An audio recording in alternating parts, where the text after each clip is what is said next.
आप सभी को तो पता ही है कि आज शरद पूर्णिमा है। शरद पूर्णिमा 2024 में 16 अक्टूबर को मनाई जाएगी। यह तिथि 16 अक्टूबर की रात 8:40 बजे शुरू होकर 17 अक्टूबर की शाम 4:55 बजे समाप्त होगी। इसे कोजागर व्रत भी कहा जाता है, जिसमें लोग रात्रि में देवी लक्ष्मी और चंद्रमा की पूजा करते हैं। इस दिन चंद्रमा की किरणों को औषधि और अमृतमय माना जाता है, इसलिए खीर को चांदनी में रखने की परंपरा है, जिससे उसमें चंद्रमा की किरणों का लाभ प्राप्त हो सके। पौराणिक मान्यताओं के अनुसार इस दिन देवी लक्ष्मी का पृथ्वी पर आगमन होता है और वह जागकर पूजा करने वालों को धन धान्य का आशीर्वाद देती है।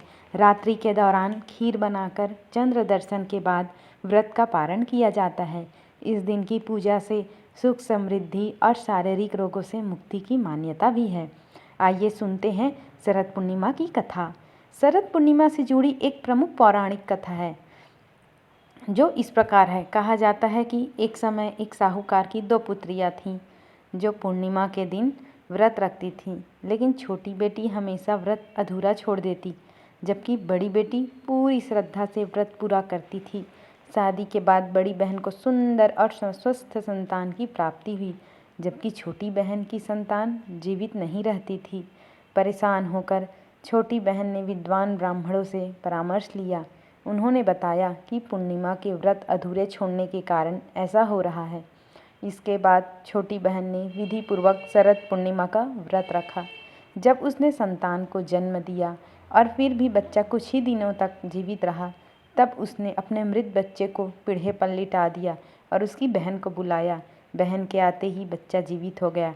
इस घटना से शरद पूर्णिमा के व्रत की महिमा समझ में आई और इसे विधि पूर्वक मनाने का महत्व भी बढ़ा। यह कथा इस बात का प्रतीक है कि श्रद्धा और संकल्प के साथ किए गए व्रत से जीवन में सकारात्मक परिणाम स्वरूप होते हैं। इस दिन रात्रि जागरण, भजन कीर्तन, खीर का प्रसाद ग्रहण करना शुभ माना जाता है। अगर आपको हमारी कथा अच्छी लगती होगी तो चैनल को लाइक, सब्सक्राइब, शेयर ज़रूर करें और फिर मिलते हैं अगली कथा में।